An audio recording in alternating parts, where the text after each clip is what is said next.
어제 더불어민주당 최고위원회의에서 이낙연 당대표가 코로나 이익 공유제를 언급했습니다. 코로나로 많은 이득을 얻는 계층이나 업종이 코로나의 이익을 일부 사회에 기여해 피해가 큰 쪽을 돕는 다양한 방식을 우리 사회도 논의할 만하다는 것입니다. 참 반가운 말씀입니다. 그러나 이러한 코로나 이익 공유제를 자발적 참여로 도입하자는 말씀은 참 무책임한 말씀입니다. 자발적으로 임대료를 깎아주는 임대인에게 세액공제 혜택을 주는 착한 임대인 정책은 정작 임대료 부담으로 고통받는 자영업자, 소상공인들에게 거의 아무런 도움이 되지 못했습니다.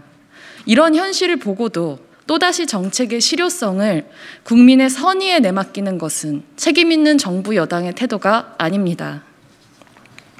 지금 정부 여당이 해야 할 일은 국민의 선의에 기대는 것이 아니라 사회 연대를 제도화하는 것입니다.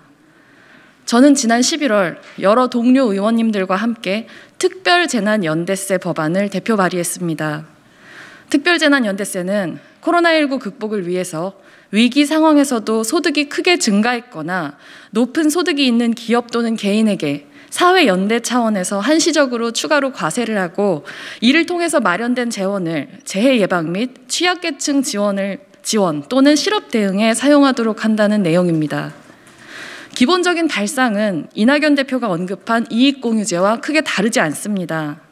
다만 정책의 실효성을 국민의 선의에 내맡기는 대신 법률로서 그 시행의 안정성과 실효성을 담보하고자 한 점에서 다릅니다.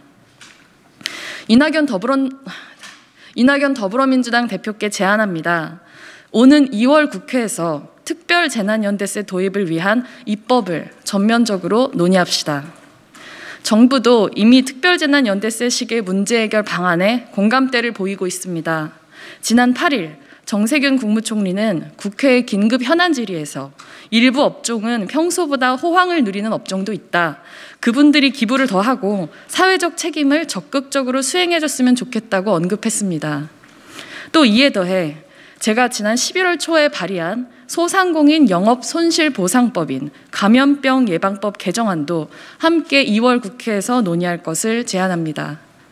이 법은 감염병 확산 시 정부와 지자체의 영업정지 명령으로 인해 민간 자영업자들이 보고 있는 영업 손실을 그 임대료를 반드시 포함해서 제대로 보상할 수 있도록 하는 법적인 근거를 규정하는 법입니다. 소상공인들은 쌓이고 쌓인 임대료 부담으로 인해 이미 막다른 골목에 다다랐습니다. 착한 임대인 같은 생색내기 정책 대신 책임감 있게 소상공인들의 부담을 덜어줄 수 있는 소상공인 영업손실보상법을 2월 국회에서 함께 논의할 것을 제안합니다. 국민 통합이란 정치 행보를 위해서 국민의 참담한 삶에 그저 던지는 간보기 발언이 아니라면 코로나로 고통받는 국민의 삶을 지키기 위한 실효성 있는 입법에 즉시 응답해야 할 것입니다. 그리고 한 가지 더 제안합니다. 2월 국회에서 포괄적 차별금지법을 전면적으로 논의합시다. 요 며칠 인공지능 챗봇인 이루다를 둘러싼 윤리적인 논란이 뜨거웠습니다. AI를 대상으로 한 이용자들의 성희롱부터 개발에 이용된 데이터 활용의 적법성까지 여러 문제점이 불거졌지만 무엇보다 많은 이들에게 충격을 준 것은 AI가 장애인, 성소수자, 이주민 등 우리 사회의 약자들이나 소수자들에 대한 차별, 혐오, 그리고 편견을 그대로 재생산하는 모습이었습니다.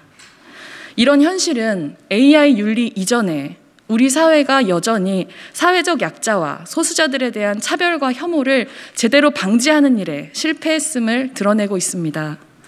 국회는 이러한 현실을 방치한 막중한 책임으로부터 결코 자유로울 수 없습니다.